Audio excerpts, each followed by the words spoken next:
Assalamualaikum dan salam BIS PSS. Saya Zarin Ariana binti Muhammad Muzayyad, wartawan BIS PSS, Sekolah Kebahasaan Bandar Baharu Kemaman Terengganu. Pada hari ini, 1 Disember 2025, sedang berlangsungnya Majlis Khatam Al-Quran bagi sesi 2025.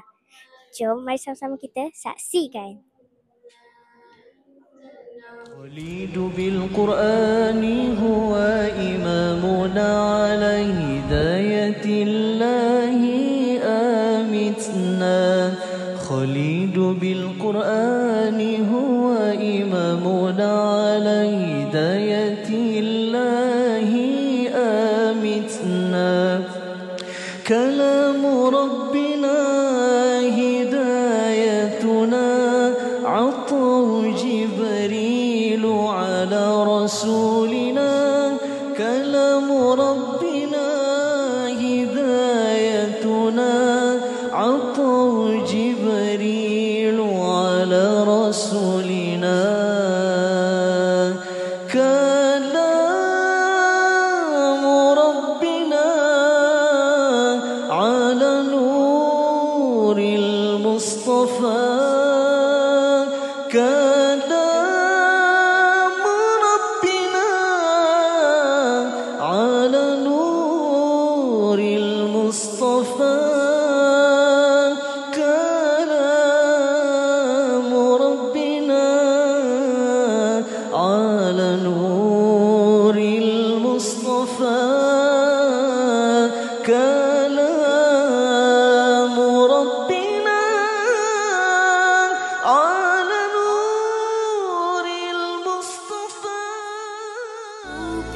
putuskan satu impian. Aku ingin jadi hafiz Quran. Ku akan bertahan walau sulit melelahkan. Allah beri aku kekuatan. Ku impikan sepasang mahkota ku berikan di akhirat kelak sebagai pertanda bahwa kau sangat ku cinta.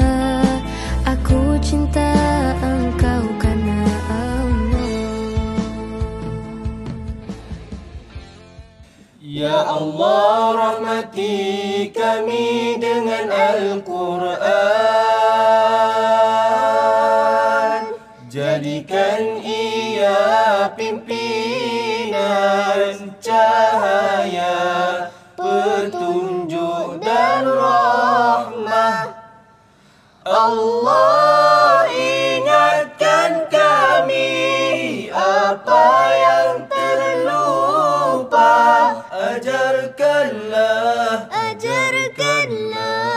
yang tak diketahui. Rezekikan kami membacanya siang dan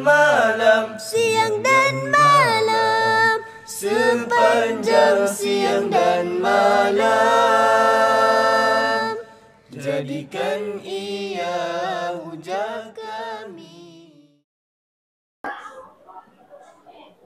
Itu sahaja liputan untuk kali ini. Saya Zarin Ariana binti Muhammad Muzayyad, wartawan BIS PSS melaporkan.